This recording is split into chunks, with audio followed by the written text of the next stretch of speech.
እሺ ቴንኪዩ ዕድል ስለምትሃበኒ ያው ኣሰፍ ላይ የቐኒልና ያው ዝዕድል ስለንኸፈት ኩሉ ንዝሓውና ማለት እዩ ያው ኣነ ካብ ተረዳኽዎ ናይ ኣሌክስ ክሓትት ክናገር ትኮይነ ማለት እዩ ንፅቡቅ ኢሉ እዩ ኸይድዎ ማለት ሲሕግዝ ኣለኹ ኢሉ እዩ እሳቶም እዮም እዞም 3-4 ናብ ማኖ እትዮም ወንበሪ እሱስ ከንፅብቅ ይገብር ኣለኹ ኢሉ እዩ ሓውና እናሰርሐ ነይሩ ማለት እዩ እና ሓደ ጊዜ ለደቂ ሰባት እንደና ጌጋ ክንፈጥር ንኽእል ኢና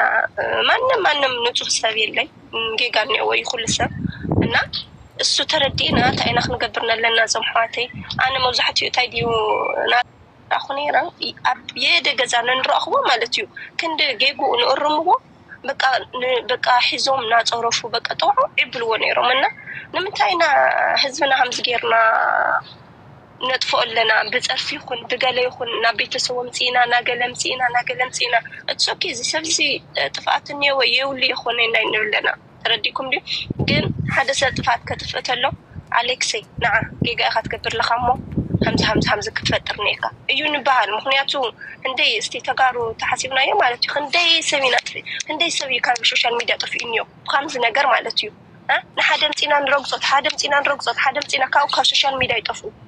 ንኾነ ነገር ክንበፅሕና ተሎ መን እዩ እኒአው መን እዩ ክንደይ ፎሎወር ኣለዎ ሰባት እስቲ መን እዩ እኒአው ሰዓት ይስልኩ ተጋሩ ተሓስቡ ትኾንኩም ሲ እንደይ ሰብ እዩ ጠፊኡ እኒኦ ካብ ሶሻል ሚድያ ንባሉ ማለት እዩ ንሰርሕ ነበረ ሰብ ማለት እዩ እና ሓደ ሰብ ከጥፍእ ተሎ ፕሊስ ኣይነፅረፎ በቃ ከጥፍእ ተሎ ንኣሌክስ ከምዚ ኣሰፉ ጌራተኒያ ማለት እዩ መፅያኻ ኣጌጋ ጌርካ ኒኻ እዚኣ ኣስተኻኸል በቃ ሞፂ ስለ ታይሉኒ ህዝ ኣሌክስ ይቅርታ ወጥፌ የጥፋእተይሲ ይቅርታ በሉኒ ኢሉኒ በቃ ዳሰት እዚኣና እንደሊ ንሕና ካልእ ንደሊ እና ኣሌክስ ሓወይ በቃ ጥፍኣትካ ተኣሪምካ ኢኻ ኦልሬዲ ጥፍኣተይ ኣሚኑ እዩ እና ካብዚ ጥፍኣቱ ክእረም ኣለዎ ሓደ ነገር ነይርዎ በቃ ጥፍኣት ተኣሪሙ ስለንኾነሲ በቃ ናብ ካልእ ኣይንኽል እና እዞም ኣብ ታሕቲ ነሎ ፕሊስ ህዝብና ከምዚ ጌርና ፀረፍና ይኮንና ኩሉ ግዜ ካብ ሚድያ ክነርሖ ኮነ ኣለና እዚኣ ክብል ንደሊ ኣለዋ ብጣዕሚ ኢና ንፈትካ ዝሓወይ ኣጅኻ ማንም ሰብ ጥፍኣት ይገብር እዩ ጥፍኣትካ ዋናው ምእራምካ እዩ እዚኣ ኢለ ኣሰፍየ ኢለ ብጣዕሚ ይቀኒየና እዚ ሚድያ ስለንኸፈትኺ ናብዚ ኣሌክስ ሓውና ምፅኺ ናብዚ ስለነገር እናጋገርክዮ ብጣዕሚ ኢና ከመስግን ንደሊ እና ቴንኪ ሶ ማች ኤቭሪባዲ ዝመለኹም ኣለዋኒ በቃ ቴንኪ ስለንታወት ንዕድል እዚኣ የተወልደገ ነይረ ካፒተን ይቐፅል እሺ ማማ ሰፉ እኔ ግን ማማ ሰፉ በእንትን ነው የምቀጥለው በአማርኛ ነው ማ እስቲ ትግርኛ ሞክር እንታማ ንገብረካ ምን ጸገም ይውል በአማርኛ እንድቀጥል ብትኽእላ ቀጽላ ጥያቄ ነው ቶዲዩ ታሹ ሰዓት خدنا ለአንድ ስራ ጋር ጥያቄ ዲኔካ ሪቶ ሐሳብ ዲኔካ ጥያቄ ማለት ሐሳብም አለኝ ሁለት ሽህተቶች ተናግሬም በቃ አስረብላ አሌክሶ በመጀመሪያ ደረጃ ፐርሰናሊ እንደ አንድ ኦርዲነሪ ትግራዋይ ነኝ ማለት እኔ ፐርሰናሊ እንደ በእኔ አንደርስታንዲንግ አሳልፈን አንሰጥህ ቢንግ ዩር ትግራዋይ አሳልፎ የሚሰጥ ትግራዋይ አለ ብዬ አላስብም እኔ እንደኔ አንደርስታንዲንግ ማለት ነው መጀመሪያ ይሄን ልትረዳ ይገባል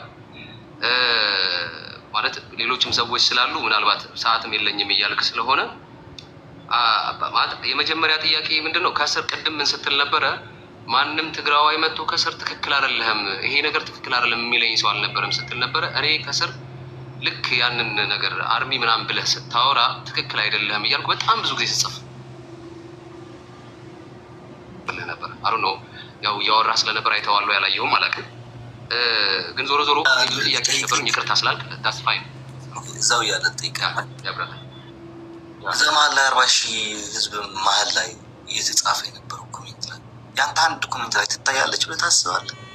ያ ኦፍ ኮርስ ታዲያ ስለዚህ የኔ 40,000 ኮሜንት ላይ የማይታየህ ከሆነ ስላልታየህ ነው እንጂ የሚጠይቅህ ብዙ ሰው ነበር ማለት ነው አይደል ብሮ በዚህ በዛ መንገድ ልረዳውና በዛ መንገድ ስላላየው ነው በየለፈውና ምናልባት የኔ ብቻ ሳይሆን የብዙ ሰዎች ጥያቄ ወይም ደግሞ ብዙ ሰዎች ትክክል አይደለም ብለው ጽፈውልህ ሊሆን ይችላል ኦኬ 40 ምናምን ሺህ ነው ያለው በዛ መሃል ደግሞ የኔን ኮሜንት ላታዩት ይችላል ወይም ደግሞ ሳሙዋን ላይክ ፍሮም ትግራይ አይኖ ትክክል አይደለም እያለ የሚጽፍልህንም ሰው እያየው ስላልነበር ብዬ ልረዳው ኦኬ ችግር የለውም እሱ ዞሮ ግን ዋናው ነገር እኛ አሳልፈን አንሰጥም ቢንግ ዩር ትግራዋይ እኔ ላይካ ለአንድ ኦርዲናሪ ትግራዋይ አሳልፎ የሚሰጥ ትግራዋይ የለም። ያፈው ለምታ ይገጥማል ምናምን ሳምቲንግ ላይክ ደዋል። ግን የኔ ጥያቄ ምን መሰለህ ብራዘር፣ አሁን ተክላይ ምናምን የሚባል ሰው እየተነሳ በጣም በተደጋጋሚ ሲወራ ነበር ትግራዋይ ነው እየተባለ ምናምን። ይሄ ፖለቲካ እንደተሰራበት ማማሰፉም ስትነግረህ ነበረ ቅድም። መናገር ማለት እና አማራ ኪላ እና አጼ ዘርዓ ያዕቆብ ምናምን ማንም የሚያዘው አይነት ማንም ኢንዲቪዥዋል ተነስቶ የሚያዘው አይነት አርሚ ትግራይ ውስጥ እንደተደራጀ አይነት ነገር አድርገው ያንተን ያወራህበትን መንገድ ሳይሆን ያወራህበትን ኢንቴንሽን ሳይሆን እነሱ በፈለጉት ፖለቲካ ቀይረው ሊያወሩ እንደሚችሉና እያወሩበት እንዳሉ ማወቅ መቻል ያስፈልጋል። እዚህ ጋር ነው ሶ ላይክ ትክክል አለመሆንህን መግለጽ ያለብህ አሁን ነገ ወዲያ በቀደምም ማነው ወንድማችን ሲያወራ ነበረ። ትክክል አለመሆን መግለጽ ያለብህ እነገሌ የሚባሉ ሰዎች ወደ እንዲህ አደረጉ እንዲህ ብለው እኔ ላይክ ኢሞሽናል ሆነ ሊሆን ይችላል ምናምን ብዙ ነገሮች ሊኖሩ ይችላሉ በዛ ሰዓት። ምክንያቱም የታገተችው ሴት ነች። እኔ እዛ ውስጥ አልገባም። ግን ዞሮ ሞቶች አልሞተች ምናምን የሚል ነገር ውስጥ አልገባም። ቢንግ ዩ አር ማይ ብራዘር። ግን እንደዚህ አይነት ፖለቲካ እስከተሰራበት ጊዜ ድረስ ኖ እነንትና የሰሩበት ፖለቲካ ይሄ ትክክል አይደለም ተብሎ ኮንቴምፐር መደረግ መቻል ስላለበት። የመጨረሻ ጥያቄ ግን አንተ ኦኬ አርሚ ምናምን የሚባል አንስተህ ወይም ደግሞ በዚህ አጋጣሚ ቲዲኤፍ የማንም ተነስቶ የሚያዘው አይነት የኢንዲቪዥዋል ማንም ኢንዲቪዥዋል ተነስቶ የሚያዘው አይነት ኃይል ነው። ጸጥታችን ማለት ነው። ጸጥታችንን ኤሴንስ ያው ቲዲኤፍ ስለሆነ አርሚ ተብሎ የተጠራው የፌዴራል ፖሊስ አባል ስላልሆነ ቲዲኤፍ የሚባል ኃይል ስለሆነ የተጠራው በዛ ሰዓት እሱን ሜንሽን ማድረግ ስላለብኝ ነው። ሶ እሱን ይቅርታ እንደጠየቀው የዚህ ልጅ ቤተሰቦች ይሄ ልጅ ብዙ ለቅድም ማማሰፉ ምን እያለች ነበረ? አሞራ ሰማይ አጠፋ ማለት ቤተሰቦቹ አጠፉ ማለት አይደለም። እሱ ካጠፋ እሱ ነው መወቀስ ያለበት ስትል ነበረ። ስለዚህ ይሄ አንድ ኦርዲነሪ ትግራዋይ የሆነ ነገር ፋውል ሰርቶ ሊሆን ይችላል። ፋውል ከሰራ እሱ ነው መጠየቅ ያለበት። ስለዚህ ለምን እነሱን ማለት ይቅርታ መጠየቅ አልፈለግም? ወላጆቹን ማለት ነው፣ ቤተሰቦቹን ለምን ይቅርታ መጠየቅ አልፈለግም? this is my question. thank you ማማሰፉ አመሰግናለሁ። ኦኬ ዚያን ወድ አሞራይ አይ ቲንክ አንተ ዶል ካየለ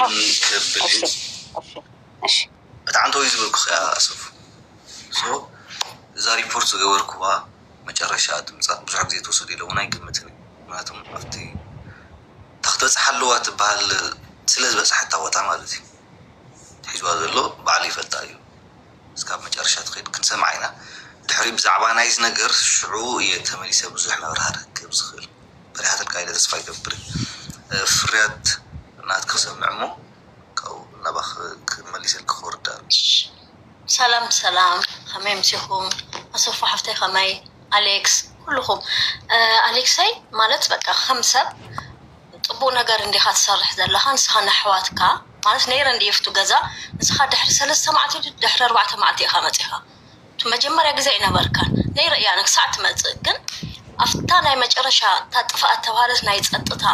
ስም ምልዓላ ጥራሕ እያ ኣብኡ እውን ይፅሕፈልካ ነይረ ኣነ እውን ግን ኣይረአን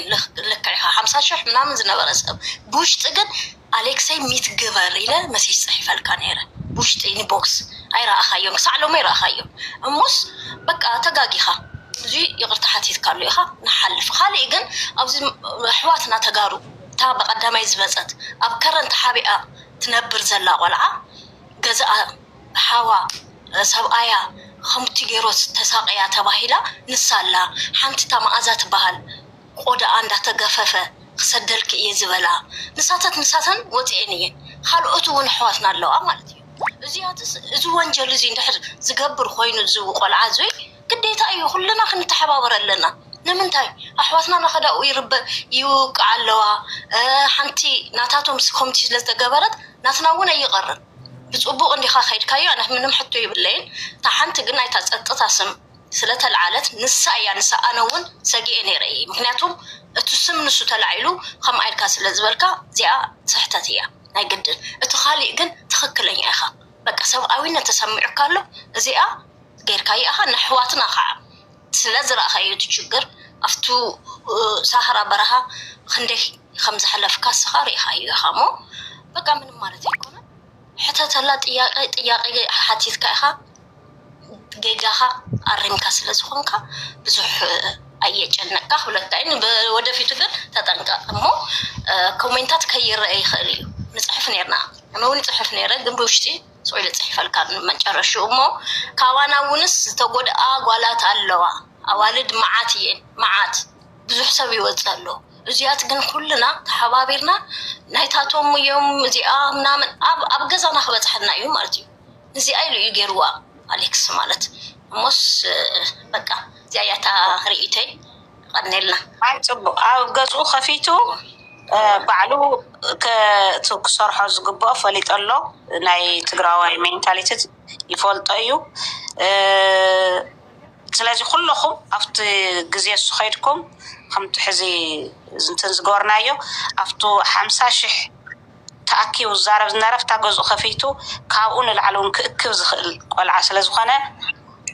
ኣለዉ ኩሎም ኣሕዋትካ ስለዚ ኩሎም ተኣኻኺብኩም እዚአን ኣስተኻኽል ከምታ ሕዚ ዝተባሃለት ግን ንሕና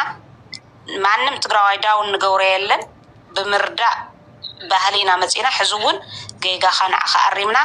ንስኻ ዳውን ንኸይትኸውን ኩሉ ትግራዋይ ኣብ ጎድንኻ እዩ ማንም ዝድህለካ የለን ዝኾም ዓይነት ክቐረ ኣለዎ በቃ ንናይ ባዕልኩም ተኣሽሙ ይሃለይኩም ግን ተሓጋጊስኩም ዋን ወይ ኮና ንኸይድ ኩሉ ንእሽተይ ትበሃል ዓቕሚ የላን ኩላህና ግን ንመንና ንጠቅም ዜርና ንዓድና ንትግራይ ስለዝኾነ በዘይ ፍላጥ ዝጎድእ ከምዚ ክህልት ኣሎ ድማ ኣነ ከጥፍእ ተለኹ ኤደን ትእርመኒ ኤደን ክተጥፍእ ተላ ድማ ንስኻ ትእርማ ከምኡ ኢልና ስለዝኾና ንኸይድ ኣይ እሶም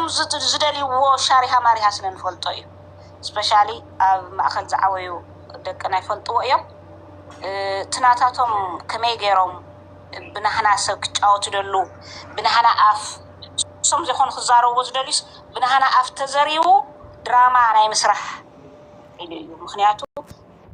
በተለይ ክልዓል ባዕልኻ እውን ኢልካ ኢኻ ዝሃለወ ናስ ሓደ ንሕበነሉ ዓብዪ ትካል ዘለና እቲ ዘለዕልካዮ እቲ ናይ ፀጥታና እዩ ስለዚ እሱ እዩ ኩሉ ሰብ ሕሚምዎ ካሊእ ዝግበር ዘሎ ግፍዒ ግን እንድያ ሞር ኣብዚ ገዛኻ ዕርዩ መርአያ ኮይኑ ክስራሕ ዝግብኦ እዩ ሰብኣውነት ምስራሕኻ ኣነ ብጣዕሚ ኣፕርሸት እየ ዝገብረካ ዝተዓደለ እዩ ከምኡ ዝሰርሕ ሰብኣዊ ምዃን ሰብ ምዃን ፅቡቕ እዩ ትጌጋታት ምእራምካ ምንም ፀገም የብሉን ናብ ካሊእ ስለ ዝተሸረፈ እዩ እሞ እታ ምኽርና ሰሚዕኻ ከምዚ ምግባርካ ኣነ እውን ብጣዕሚ እንትን ዝለካ ኣይውሽ ዓንቶ ተተኣትውን ከመ ናእሰ እዮም ነይሮም በዓል ዶልፊን ኣብቲ ገዛ ስተተኣትውን ከምዚ ኢና ክንኣልዩ ነርና ርግፀኛ እየ ኣነ ኢለካ ነይረ ማለት ወደይ እዩ ሰምዐኒ እዩ ከምዚ ገይርና ኢና ክንኣልዮ ምስ ከምኦም ዝበሉ ኣሕዋትካ እውን ፕሊስ እንትናኾንኩም ኸይዱ ኣይትረሓቑ እዙ ፎሎወር ምናምን ምንም ትርጉም የውሊ መጀመርያ ሰብ እዩ ዘድሊ ሰብ ስለ ዘድሊ ሰብ ጎድንኻ ክህል እኒኦ ምስ ኣሕዋትካ ተጋርውን ይህን ምበሃል ፅቡቕ እዩ ምስ ዝኾነ ግን መን እዩ ብናትካ ብመንነትካ ከጥቃዕካ ዝደሊ ግን ክርስዕ ዘይብሉ መልእኽቲ ስለ ዝኾነ ንዓና ፅቡቕ እዩ ምፍላጥ ኣድላይ እዩ ስፔሻሊ 3 ድዮም 4 ኣብ ፅውዕ ዘለዉ ሰባት ፕሊስ ካብ ሕዚ ኣብ ገዛውቶም ክንሪአካ ይንደሊን ምክንያቱ እሶም ካልእ እዮም ሳሪሄኛታት እዮም ንትወኪልናዮ ዝብልዎ ማሕበረሰብ እውን ማዕለኒው እዮም ኢሉ ታይቀርታ ግን ለን ካብ ሕዚ እሱ ይሕር ረቢልዎም ኮነ ኢሎም ለመቕነ ዝጥቀምሉ ዘለዉ ንስኻ ኣብቲ ካሊእ መዳይ ትሰርሕ ስለ ዝነበርካ እዩ ፖለቲከኛታት ድማ ይሰርሕሉ ኣለዉ ሱ ክስራሕ እዩ ሰላም ክንከውን ኢና እዚኣ ዘሕረረቶም ጆኖሳይደራት እግርግር ከኣቲ ዝደልዩ ገራውትና ኣለዉ